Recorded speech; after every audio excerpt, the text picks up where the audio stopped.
Welcome back মিষ্টিমণি kitchen. আজকের এপিসোডে তৈরি করে দেখাবো কিভাবে খুব সহজেই মাত্র 4টি উপকরণ দিয়ে ঘরেই তৈরি করতে পারেন দোকানের স্টাইলে দারুণ মজার শোনপাপড়ি। এটা দেখতে যেমন সুন্দর লাগছে, খেতেও কিন্তু অসম্ভব মজার। এর আগে আমার চ্যানেলে আরেকটি শোনপাপড়ির রেসিপি আপনাদের সাথে শেয়ার করেছি, সাদা শোনপাপড়ি। এই রেসিপিটি আপনারা অনেক পছন্দ করেছিলেন। আশা করি আজকের শোনপাপড়ির রেসিপিটিও আপনাদের ভালো লাগবে। চলুন দেখে নিই কিভাবে তৈরি করছি। প্রথমে একটা কড়াই আমি নিয়ে নিয়েছি 1/4 কাপ ঘি। এটাতে কিন্তু ঘি দিয়েই করতে হবে। এবার এখানে দিয়ে দিয়েছি মেজারমেন্ট কাপের 1 কাপ বেসন, আর দিয়ে দিচ্ছি 1/2 কাপ ময়দা। 1 কাপ বেসনের সাথে 1/2 কাপ ময়দাই নিতে হবে। খুব ভালোভাবে ঘিয়ের সাথে মিশিয়ে নিয়েছি। চুলার জাল মিডিয়াম রাখতে হবে। প্রথমে মিশানোর কাজটা খুব ভালোভাবে করে নিতে হবে। দেখতেই পাচ্ছেন মেশানো হয়ে গেছে। এবার এখানে আরো কিছু ঘি অ্যাড করতে হবে। এখানে আরো 1/4 কাপ ঘি অ্যাড করে দিলাম, দিয়ে খুব ভালোভাবে মিশিয়ে নিচ্ছি। মেশানোর পরে দেখবেন এমন হচ্ছে। এবার চুলার জাল মিডিয়াম টু লো রেখে 3 থেকে 4 মিনিট নাড়াচাড়া করে নিতে হবে। নাড়তে নাড়তে দেখবেন বেসনের কালারটা খুব সুন্দর এসেছে, একটা লালচে কালার চলে এসেছে। তখন বুঝতে হবে এটা হয়ে গেছে। এর থেকে বেশি করার প্রয়োজন নেই, আর খুব সুন্দর একটা ফ্লেভার আসবে। হয়ে গেছে। এবার আমি চুলাটা অফ করে দিচ্ছি। তবে যতক্ষণ দেখবে এভাবে ফুটছে ততক্ষণ একটু নেড়ে চেড়ে ঠান্ডা করে নিতে হবে।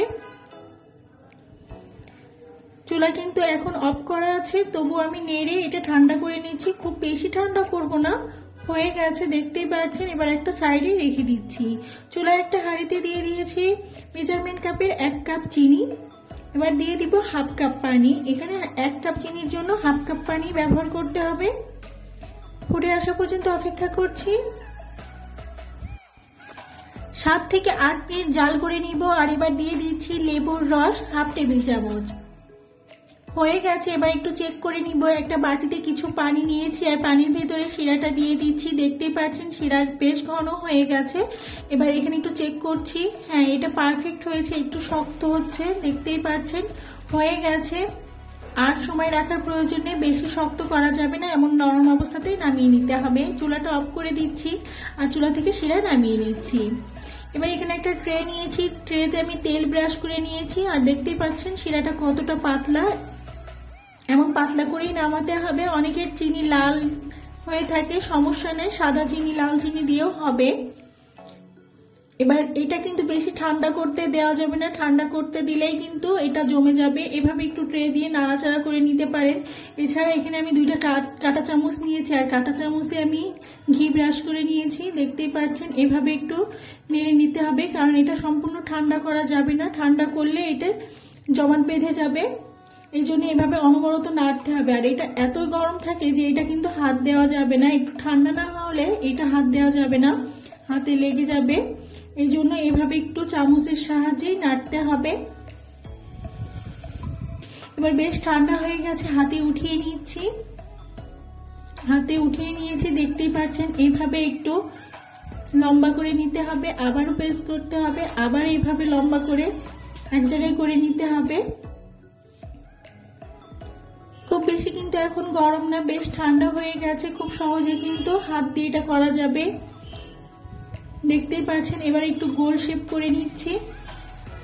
গোল শেপ করে আবারও এভাবে একটু প্যাচ দিয়ে নিব। এভাবে দেখে একটু বুঝে নিতে হবে। এটা বলার কিছু না, একটু দেখলেই বুঝতে পারবেন কিভাবে তৈরি করছি।